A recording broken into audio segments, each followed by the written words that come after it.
राम राम जी, ठीक हो? स्वागत है मेरे चैनल पे आपका A to Z इंग्लिश। शुरू में हमेशा एक बात बोलूँगा कि मेरे चैनल को क्यों देखें, क्योंकि बेसिक से लेके एडवांस्ड चीज़ें मैं आपके साथ डिस्कस करूँगा और सीरीज़ में आएंगी। ठीक है, आपको कहीं जाने की ज़रूरत नहीं है। पूरी कम्पिटिटिव इंग्लिश, स्कूल में पढ़ने वाले बच्चे, कॉलेज में जाने वाले बच्चे और जो कम्पिटिटिव एग्ज़ाम की तैयारी कर रहे हैं वो सब के लिए ये चैनल है मेरा। ठीक है, वोकैबुलरी, स्पोकन, हर चीज़ इस चैनल पे आपको देखने को मिलेगी। तो कहीं मत जाओ आप लोग, बस देखते रहो, सब्सक्राइब जरूर करते रहो, ठीक है, शेयर करते रहो। अब आज डिस्कस करेंगे प्रेजेंट परफेक्ट टेंस, हम क्योंकि मैं टेंसेस डिस्कस कर रहा हूँ आप लोगों के साथ। तो एक चीज़ मैं बता देना चाहता हूँ कि नाम में ही होता सब कुछ। मैंने बताया हुआ, मेरे पिछले वीडियोस देख लेना। जो नए बच्चे हैं पहली बार देख रहे हैं तो पिछले वीडियोस जरूर देखें, क्योंकि मेरे जो लेक्चर है ना सीधा समझ में नहीं आएगा अगर बेस क्लियर नहीं है तो। ठीक है, पिछले वीडियोस बेसिक्स पे मैंने काम किया, वो जरूर देख लेना। प्रेजेंट परफेक्ट टेंस, ठीक है जी, मतलब ये कैसा काम है? परफेक्ट आ गया मतलब ये काम हो गया। ठीक है, कब हुआ?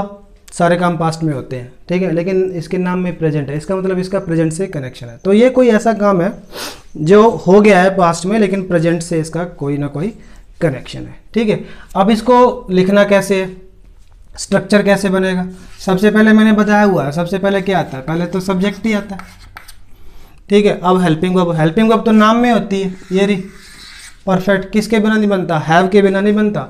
हैव की कौन सी फॉर्म आएगी? नाम डिसाइड करेगा। नाम में प्रेजेंट है, फर्स्ट दो होती है। ठीक है जी, हैज़ भी आ सकता है और हैव भी आ सकता है। उसके बाद वर्ब की थर्ड फॉर्म, ये भी मैंने बताया हुआ है। हैज़ हैव के बाद अगली फॉर्म जो आती है कौन सी आती है? वर्ब की थर्ड फॉर्म आती है। और उसके बाद लास्ट में ऑब्जेक्ट। ठीक है, तो कोई काम जो पास्ट में हो गया, प्रेजेंट से उसका कनेक्शन है, उसको बोलना है, उसके बारे में बात करनी है। तरीका ये है, पहले सब्जेक्ट, उसके बाद हैज है, वर्ब की थर्ड फॉर्म ऑब्जेक्ट। ठीक है, ये मैंने बताया हुआ है कि ये रूट वर्ब है, रूट वर्ब प्लूरल सब्जेक्ट के साथ आएगी, हैज सिंगुलर सब्जेक्ट के साथ आएगा। नेगेटिव करने का तरीका मैंने बताया हुआ है, हैज हैव के बाद हेल्पिंग वर्ब के बाद नोट लगा दो, नेगेटिव हो जाएगा।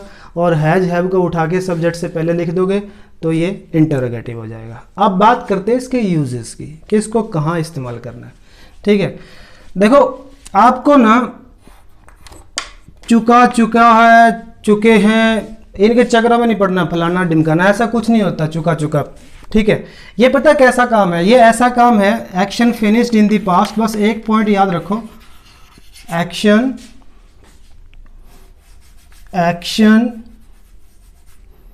फिनिश्ड इन द पास्ट, भी कोई काम पास्ट में हो गया, but time is not given. बस अगर आपने ये बात याद कर ली ना, ये पॉइंट समझ लिया तो प्रेजेंट परफेक्ट हो गया। बस बात खत्म, को कुछ भी नहीं है, सारी बातें इसी के अंदर है, सारी निचोड़, सारे पॉइंट्स जो रूल जो रटते हो इसी के अंदर है सारे।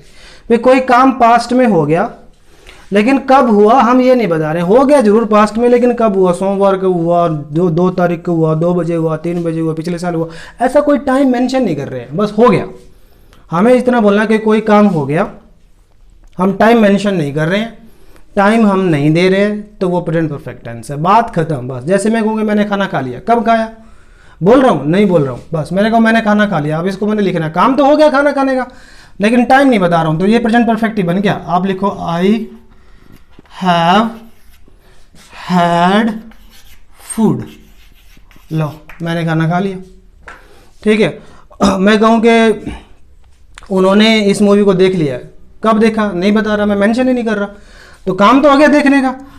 तो सब्जेक्ट हो गया दे के साथ आएगा हैव, प्लूरल सब्जेक्ट है, और फिर उसके बाद वर्ब की third form seen this movie, इस मूवी को उन्होंने देख लिया, तो ये लो कब देखा? मैं टाइम मेंशन नहीं कर रहा हूँ, बात खत्म। बस यही है प्रेजेंट परफेक्ट टेंस। ठीक है, मैं कहूँ राहुल जो है ना क्लास में आ गया, कब आया? नहीं मेंशन कर रहा, बात खत्म। बस ये प्रेजेंट परफेक्ट टेंस है। राहुल सिंगुलर सब्जेक्ट है तो हैज आ जाएगा, Rahul has come to the class. ये लो, बात समझ में आ गई है? बस यही है प्रेजेंट परफेक्ट टेंस, इससे ऊपर कुछ नहीं है। ठीक है, ये निचोड़ है, ये जो मैंने आपको बात बताया कि कोई काम हो गया, आपका उसको साथ टाइम मत मेंशन करो। आप कहो कि मैंने ये कंट्री घूम ली है, ठीक है, इट्स ओके, टाइम नहीं बता रहे हो। मैंने इंग्लिश सीख ली है, टाइम नहीं बता रहे, ये काम हो गए हैं सारे। जब आप टाइम नहीं मेंशन कर रहे, कोई भी काम हो गया, टाइम मेंशन नहीं कर रहे, प्रेजेंट परफेक्ट टेंस होता है। मोटी सी बात यही है। ठीक है। अगला यूज जो आपको ध्यान में रखना है, ये उन कामों के लिए इस्तेमाल होता है जो काम जो है ना हुए नहीं है अभी तक, लेकिन हमने उम्मीद की थी कि होंगे और हम अभी भी वेट कर रहे हैं कि हो जाए। ठीक है, समथिंग, ये समथिंग है, शॉर्ट में लिख रहा हूं, समथिंग दैट हैजंट हैपेंड, हुई नहीं है, दैट हैजंट हैपेंड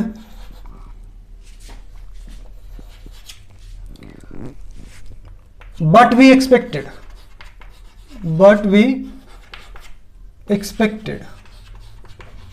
भी कोई चीज हुई नहीं है और लेकिन हमने उम्मीद की थी कि हो जाएगी, होगी वो।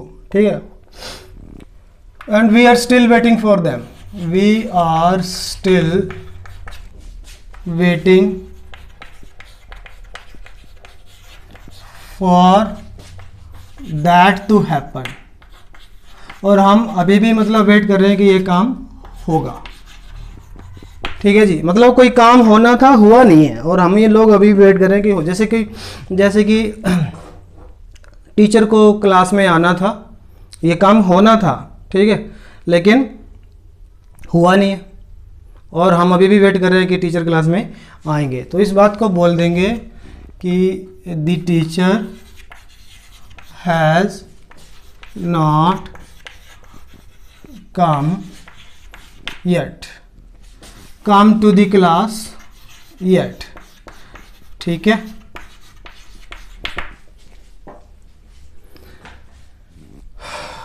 एक एग्जांपल और ले लेते हैं।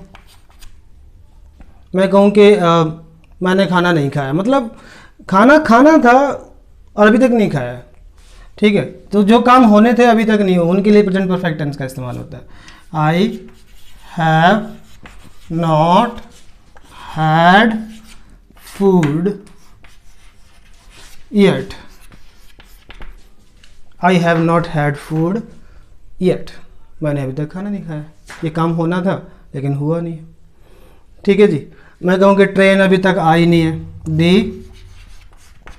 आनी थी वो, ये काम होना था लेकिन हुआ नहीं है। The train has not arrived yet, अभी तक नहीं आई है। We are still waiting for the train to come, हम अभी भी वेट कर रहे हैं कि ट्रेन आएगी। तो क्लियर हो गया, वो सारे काम जो हुए नहीं हैं लेकिन हमने एक्सपेक्ट किया था कि होंगे, और हम अभी भी वेट कर रहे हैं। We are still waiting for them to happen. ठीक है जी, एक पॉइंट ये था प्रेजेंट परफेक्ट टेंस में जो आपको ध्यान रखना है। अब जो पॉइंट आपसे मैं डिस्कस करने जा रहा हूँ ना, वो है सबसे ज़्यादा इंपॉर्टेंट, कि अक्सर ये बता दिया जाता है कि परफेक्ट कोई ऐसा काम है जो हो गया, और प्रेजेंट परफेक्ट टेंस उस काम के लिए इस्तेमाल किया जाता है जो पास्ट में हो गया, लेकिन ऐसा हमेशा नहीं है। याद रखना, ये उस काम के लिए भी इस्तेमाल होता है जो ख़त्म नहीं हुआ है। कैसे, वो समझना आप। ये मैं पूरी टाइमलाइन बना देता हूँ, इसको ढंग से समझ लेना। ये बन गई हमारी टाइमलाइन जी। मान लो हम यहाँ खड़े हैं प्रेजेंट में, ये हो गया हमारा प्रेजेंट। ठीक है, ये पॉइंट प्रेजेंट का हो गया, इससे आगे सारा फ्यूचर है, और इस पॉइंट से पीछे सारा पास्ट है। ठीक है, मान लो कोई काम यहाँ से स्टार्ट हुआ, किसी पास्ट के पॉइंट से स्टार्ट हुआ, यहाँ से स्टार्ट हुआ और कंटिन्यू करते करते कहाँ तक आ गया, प्रेजेंट तक आ गया, और हो सकता है कि फ्यूचर में भी कंटिन्यू करे। इस काम के लिए भी प्रेजेंट परफेक्ट टेंस का इस्तेमाल होता है। ठीक है, इस काम के लिए भी कैसा, दोबारा से सुन लो, कि कोई काम पास्ट में स्टार्ट हुआ, पास्ट के किसी पॉइंट पे स्टार्ट हुआ, खत्म नहीं हुआ, और कंटिन्यू करते करते कहाँ तक आ गया, प्रेजेंट तक आ गया। ये प्रेजेंट का पॉइंट है हमारा, हम यहाँ पे खड़े हैं। ठीक है जी, और हो सकता है कि फ्यूचर में भी कंटिन्यू करें। ऐसे समझे, मेरा एग्जांपल दे रहा हूँ। जैसे मैंने पढ़ाना स्टार्ट किया 2010 में, ठीक है, पढ़ाते पढ़ाते कहाँ आ गया मैं, 2019 20 में। क्या पढ़ाने का काम खत्म हो गया? बिल्कुल नहीं हुआ। यहाँ से काम स्टार्ट हुआ पढ़ाने का, और पढ़ाते पढ़ाते कहाँ तक आ गया, कहाँ तक कंटिन्यू प्रेजेंट तक आ गया, और आगे भी पढ़ाऊंगा। ये काम तो चलता ही रहेगा। इस काम को अगर मुझे बोलना है, इस काम के बारे में भी बात करनी है, तो भी मैं प्रेजेंट परफेक्ट टेंस का इस्तेमाल कर सकता हूँ। एक एग्जाम्पल देता हूँ तो समझ में आएगा। मैं मेरा एग्जाम्पल लूँ, जैसे I have taught English for 10 years। 10 साल हो गए भाई। अब देखो,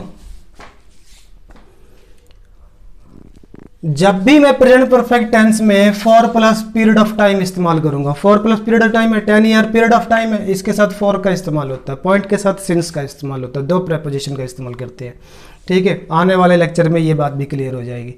जब भी मैं फॉर प्लस पीरियड इस्तेमाल कर रहा हूं और प्रेजेंट परफेक्ट टेंस इस्तेमाल कर रहा हूं, हैज हैव प्लस वर्ब की थर्ड फॉर्म, तो इसका मतलब पता क्या? इसका मतलब ये एक्शन है ना, खत्म नहीं हुआ अभी। इसका मतलब ये है action not finished.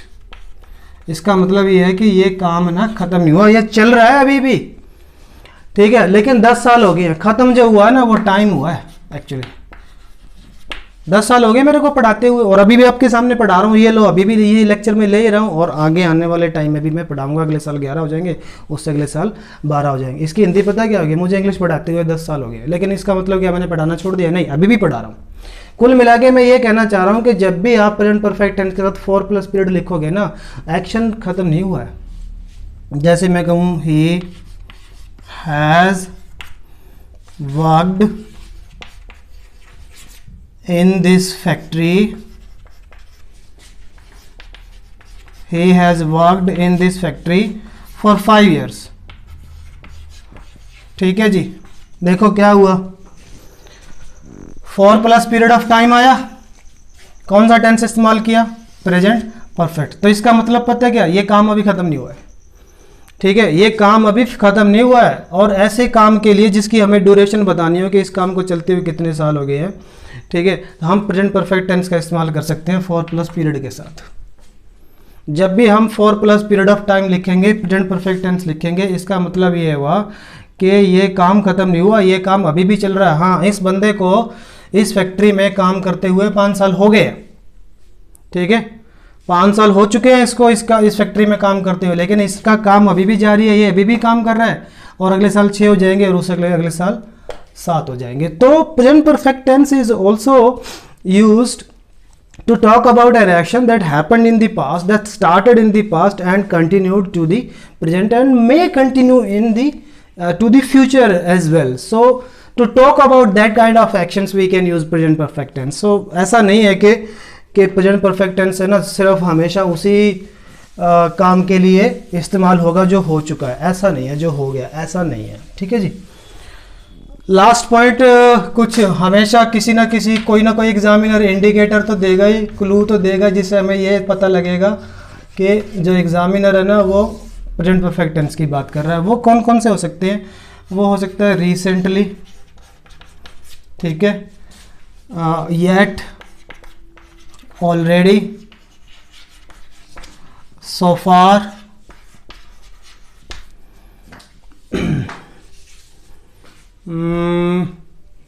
recently, yet, already, so far,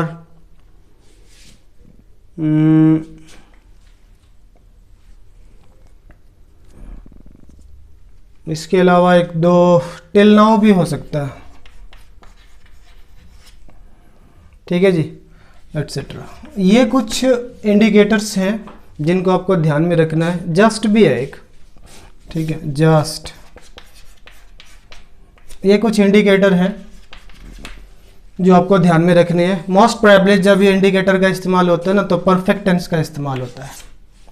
ठीक है, परफेक्ट टेंस, और परफेक्ट पास्ट परफेक्ट भी हो सकता है, प्रेजेंट परफेक्ट भी हो सकता है। तो वो हमें पता चल ही जाएगा, धीरे धीरे टेंस सीखेंगे कि एग्जामिनर प्रेजेंट परफेक्ट की बात कर रहा है कि पास्ट परफेक्ट की बात कर रहा है, वो भी क्लैरिटी हो जाएगी। ठीक है, तो ये कुछ इंडिकेटर्स हैं। तो कुल मिला के यही था कि प्रेजेंट परफेक्ट टेंस है ना, जो कोई चुका चुका वगैरह कुछ होता नहीं है, बस अपना कोई काम है जो हो गया, टाइम नहीं दे रखा है, बात खत्म, ये निचोड़ है बात का।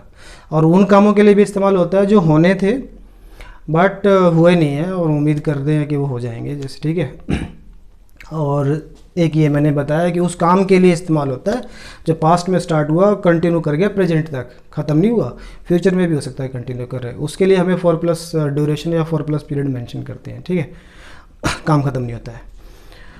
और ये कुछ इंडिकेटर्स है, ये है प्रेजेंट परफेक्ट टेंस सारा, ठीक है। इसको थोड़ा ध्यान से सीखना, नोट्स बनाना आपने, और जुड़े रहो मेरे साथ, लेक्चर को शेयर करते रहो, एंजॉय करो, सीखो, इंग्लिश के ऊपर कमांड बनाओ, ढंग से सीख लोगे तो आप, तो फिर मुझे नहीं लगता कि उसके बाद आपको कहीं जाने की ज़रूरत पड़ेगी, ठीक है। तो धन्यवाद जी, बहुत बहुत धन्यवाद, एंजॉय करो, मौज लो।